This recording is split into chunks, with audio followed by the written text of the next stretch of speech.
Fac sur le KYC. Avez-vous encore besoin d'obtenir un créneau KYC attribué au hasard par le système?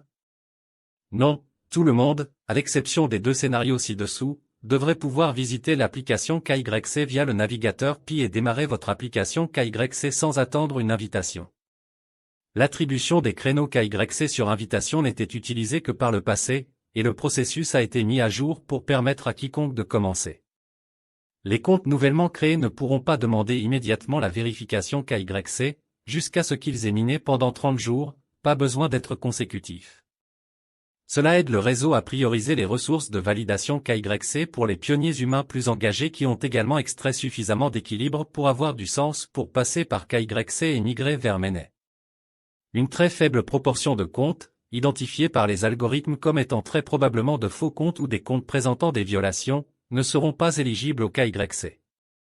Si ces propriétaires de comptes pensent qu'il y a une erreur dans les algorithmes, ils doivent soumettre leur nom d'utilisateur pour une enquête plus approfondie et une preuve potentielle du contraire en remplissant ce formulaire ici, https://minepi.com/kick-application-access. En fonction de ce que nous recevons, nous pouvons enquêter plus avant. Lorsqu'un emplacement KYC est ouvert pour vous, recevrez-vous toujours la notification contextuelle « Emplacement KYC » lorsque vous démarrez une nouvelle session de minage? La notification contextuelle KYC ne doit pas être utilisée comme le seul moyen par lequel les pionniers savent s'ils sont éligibles pour démarrer l'application KYC ou non, bien qu'ils obtiendront probablement une fenêtre contextuelle « Emplacement KYC ». Les pionniers doivent vérifier directement leur éligibilité KYC sur l'application KYC dans le navigateur Pi, kyc.pi.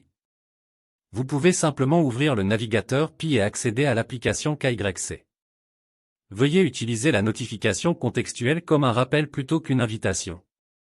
Maintenant que Pi KYC est ouvert à tous, comment puis-je postuler pour KYC? Le téléchargement du navigateur Pi est nécessaire pour postuler à KYC. Vous pouvez accéder à KYC via l'application Pi KYC dans le navigateur Pi. Assurez-vous d'avoir vos documents d'identification pertinents prêts. Les pionniers sont encouragés à vérifier directement votre éligibilité KYC sur l'application KYC dans le navigateur Pi. Approbation provisoire KYC, qu'est-ce que cela signifie? Que faut-il pour passer? Combien de temps est-ce que cela prendra? Le programme tentative KYC, qui ne s'applique pas à la majorité du réseau, nécessite des contrôles de vérification supplémentaires avant que le pionnier puisse réussir pleinement KYC. L'approbation KYC provisoire n'équivaut pas à l'approbation KYC complète et ne débloquera donc pas encore les fonctionnalités, par exemple, devenir un validateur ou migrer vers le réseau principal, nécessitant une approbation KYC complète jusqu'à ce que les vérifications supplémentaires confirment son approbation KYC complète. Cependant, l'approbation KYC provisoire rapproche le compte de l'approbation complète. La raison du programme sélectif tentative KYC est d'assurer l'intégrité du réseau, en permettant prudemment à autant de vrais pionniers humains que possible de passer KYC, tout en interceptant et en empêchant autant de faux comptes et de bots que possible. Non seulement c'est important pour le réseau, mais c'est aussi juste pour tous les pionniers humains qui ont honnêtement exploité leur propre compte.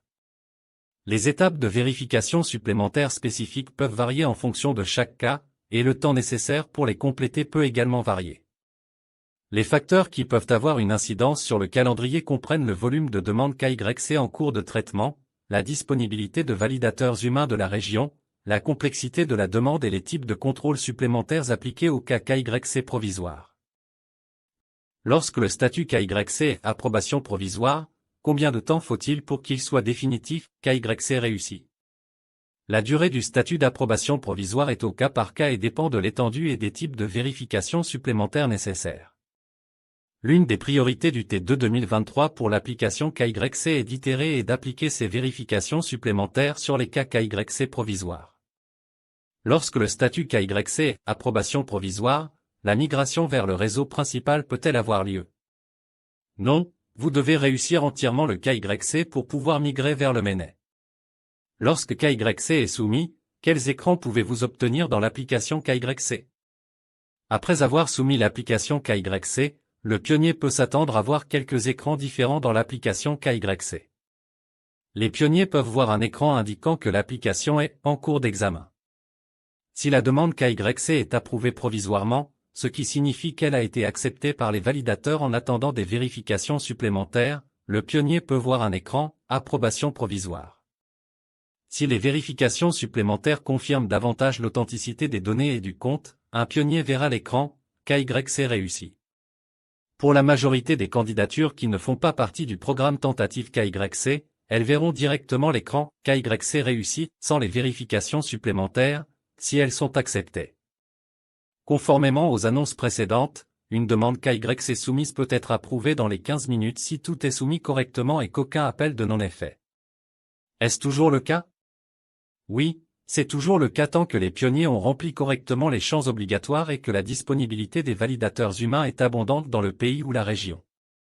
Quand sera-t-il possible pour les validateurs KYC d'examiner les appels de changement de nom? Pour les pionniers qui ont fait appel pour changer le nom de leur compte, pour les petites mises à jour de nom, leurs appels sont soit résolus uniquement par l'automatisation de la machine, soit nécessitent l'aide de validateurs humains pour être résolus. Le premier cas a déjà été mis en place pour débloquer ces applications afin de poursuivre leur processus KYC. Pour le deuxième cas, les validateurs humains seront probablement en mesure d'examiner les appels de changement de nom au deuxième trimestre de cette année, après les priorités des contrôles supplémentaires sur les demandes KYC provisoires et l'analyse des performances des validateurs. Mon KYC est approuvé mais n'est pas reflété dans la liste de contrôle du réseau principal étape 6. Quand puis-je procéder et commencer la migration? L'équipe principale est consciente de ce problème affectant certains utilisateurs et travaille à la résolution du problème de synchronisation des données sur la liste de contrôle du réseau principal au deuxième trimestre de cette année. En général, comptez toujours sur l'application PKYC pour obtenir le statut KYC le plus précis. Dans l'ensemble, pourquoi le réseau Pi nécessite-t-il KYC avant la migration du réseau principal? La vision de Pi Network est de créer une monnaie et un écosystème numérique inclusif et les plus largement distribués pour tous les pionniers. Le mécanisme de minage de Pi Network est basé sur les réseaux sociaux et s'appuie sur les contributions de vrais pionniers. Par conséquent, Pi a une politique stricte d'un compte par personne. Cela nécessite un haut degré de précision pour établir que les membres du réseau sont de véritables êtres humains, empêchant les individus de pouvoir thésauriser Pi en créant de faux comptes injustement. KYC contribue ainsi à assurer la véritable humanité du réseau en plus du respect des réglementations anti-blanchiment et anti-terrorisme. Seules les personnes ayant réussi le Pi KYC peuvent migrer vers le Pi Mainnet. La période actuelle de Mainnet fermé donne à la communauté le temps de KYC et de migrer vers la blockchain Mainnet, un écosystème à identité vérifiée, conforme et axé sur les services publics où les pionniers peuvent commencer à utiliser Pi pour des biens et services réels.